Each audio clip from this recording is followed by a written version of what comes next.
Hello my dear student, I am Deepak sir, welcome to my YouTube channel.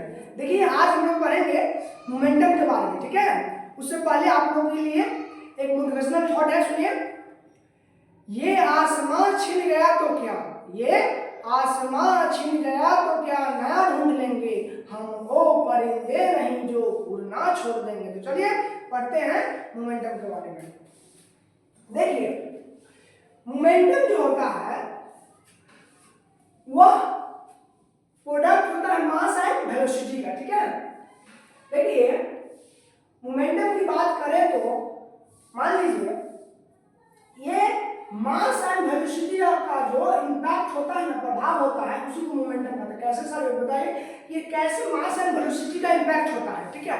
ये देखिए एक गोली है, मतलब बंदूक का जो गोली है, आप हाथ में रखेंगे तो आप देखेंगे कि वो आसानी से कुछ नहीं उससे प्रभाव पड़ रहा है, लेकिन उसी बंदूक की गोली के अगर स्पीड के साथ उसमें अगर स्पीड आ जाएगा तो वह किसी भी व्यक्ति को क्या कर सकते हैं, शूट कर सकते हैं उससे।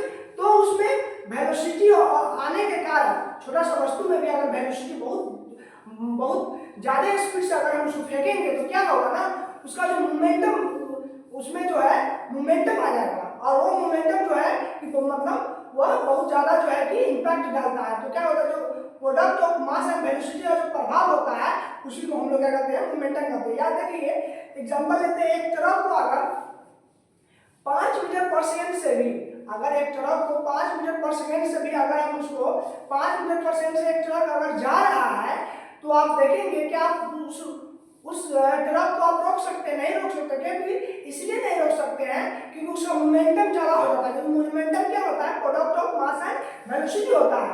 क्योंकि स्पीड कम है लेकिन मास ज्यादा है, तो वह उसको अगर हम रोकना चाहें तो उसमें हमको ज्यादा फोर्स लगाना पड़ेगा। उसी तरह एक छोटा सा बंदूक की गोली को अगर हम हाई स्पीड से फेंकेंगे, हाई स्पीड से अगर जाएगा तो उसको भी रोकने के लिए ज्यादा फोर्स लगाना पड़ेगा, क्योंकि उसमें उसका जो है कि मोमेंटम बढ़ जाता है, ठीक है। तो हम लोग देखते हैं और आगे कैसे जो है कि इसका क्या कह रहा है कि अगर डिफिनेशन हम लोग देखेंगे तो momentum, the momentum of an object is defined as the product of its mass and velocity. Momentum क्या होता है, मास एंड वेलोसिटी का क्या होता है, प्रोडक्ट होता है, ठीक है। मान लीजिए एक कोई ऑब्जेक्ट है, एक ऑब्जेक्ट है जिसका मास m है, जिसका मास m है। अगर वह v वेलोसिटी से जाएगा, अगर वह v वेलोसिटी से जाएगा तो देखिए इसका जो मोमेंटम होगा ना, इसका जो मोमेंटम होगा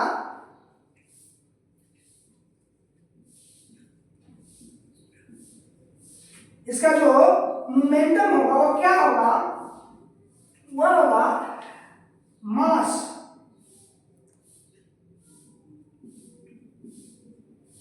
मास इनटू वेलोसिटी। वेलोसिटी को v से वेलोसिटी है ना, तो क्या लिख सकते हैं, m बराबर m से मोमेंटम हो गए कैपिटल M से स्मॉल m से मास, तो m इंटू v, ठीक है। यही आपका मोमेंटम है। मोमेंटम क्या होता है, momentum of an object is defined as the product of its mass and velocity, ठीक है। तो मोमेंटम, ठीक है, मोमेंटम जो है वो मास एंड वेलोसिटी के डायरेक्टली प्रोपोर्शनल होता है। हाँ तो सही बात आपने हमको बताया है कि अगर किसी वस्तु को मास ज्यादा रहेगा तो उसका मोमेंटम ज्यादा होगा। अगर एक छोटा सा वस्तु है और उसका वेलोसिटी ज्यादा है तो उसका भी मोमेंटम ज्यादा होगा। क्योंकि इसका मतलब ये हुआ कि मास एंड वेलोसिटी डायरेक्टली प्रोपोर्शनल है किसका, मोमेंटम का, ठीक है। तो इसमें लिखेंगे, क्या करेंगे, लिखेंगे मोमेंटम ऑफ एन ऑब्जेक्ट, लिखेंगे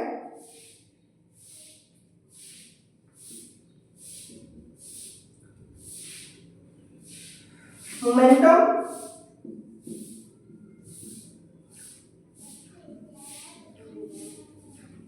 object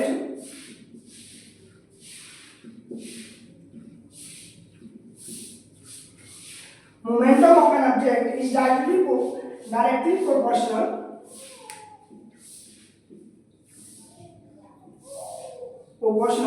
to its mass and velocity, to its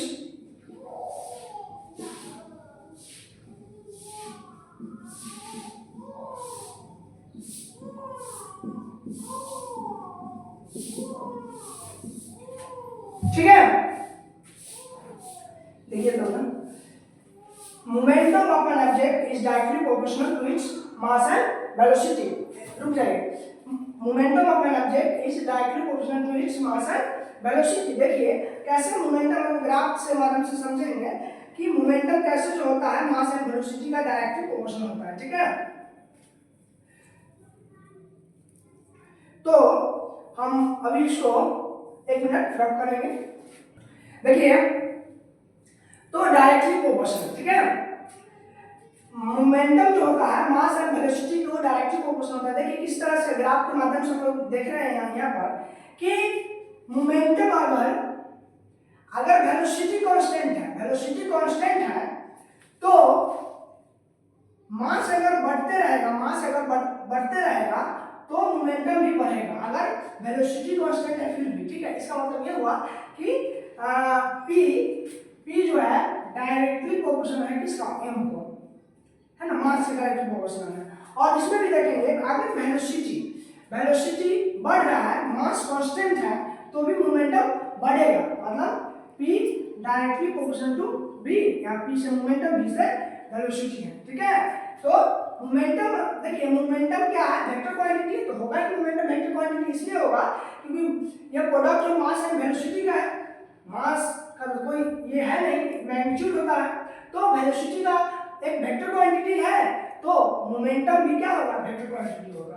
तो इसलिए कहते हैं momentum has both magnitude as well as direction, thus momentum is a vector quantity. ठीक है, हम लोग यूनिट के बारे में चर्चा करेंगे, एक दो और लाइन लिखेंगे, इसके बाद हम लोग यूनिट का, है ना, मोमेंटम का जो यूनिट है। ठीक है, तो देखते हैं, इसको रब करते हैं।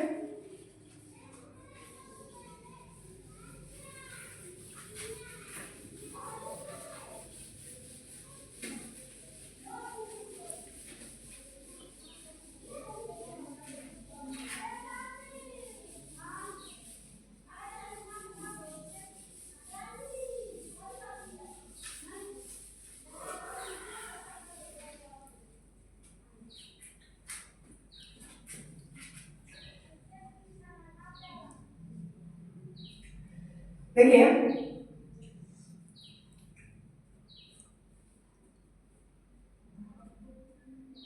तो लिखेंगे direction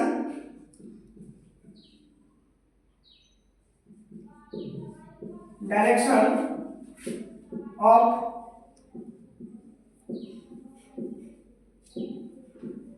momentum of an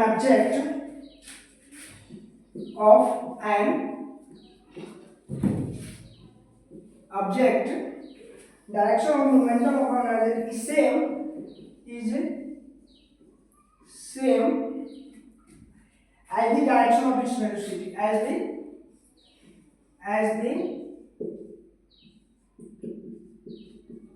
direction of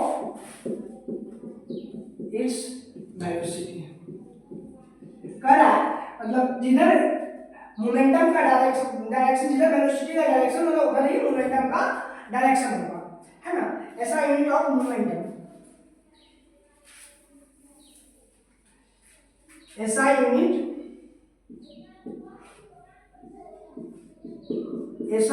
of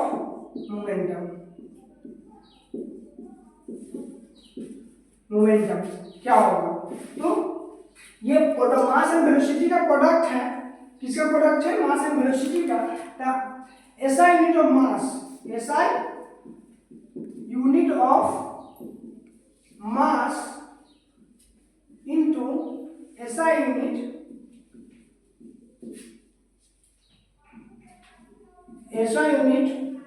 of velocity, है ना। तो ऐसा यूनिट ऑफ मास क्या हो जाएगा, केजी। वेलोसिटी का ऐसा यूनिट क्या होता है, मीटर पर सेकेंड इनटू मीटर पर सेकेंड, तो इसका यूनिट क्या हो जाएगा, केजी मीटर पर सेकेंड। ठीक है, ये आपका मोमेंटम का ऐसा यूनिट है, केजी मीटर पर सेकेंड। तो ठीक है, देखिए कह रहा है कि वेलोसिटी का जो मोमेंटम का जो डायरेक्शन है वो वेलोसिटी के जिस तरफ वस्तु का मोशन उसी दिशा में होगा, मोमेंटम का दिशा, और ऐसा एंगुलर मोमेंटम क्या होगा, तो kg मीटर पर सेकेंड होगा। तो चलिए देखिए यहाँ तक हम लोग का वेलोसिटी मोमेंटम चैप्टर खत्म हुआ, सॉरी मोमेंटम खत्म हुआ। तो टॉपिक आगे हम लोग नेक्स्ट क्लास में देखेंगे, ठीक है। तो अगर वीडियो अच्छा लगे तो लाइक सब्सक्राइब कीजिएगा।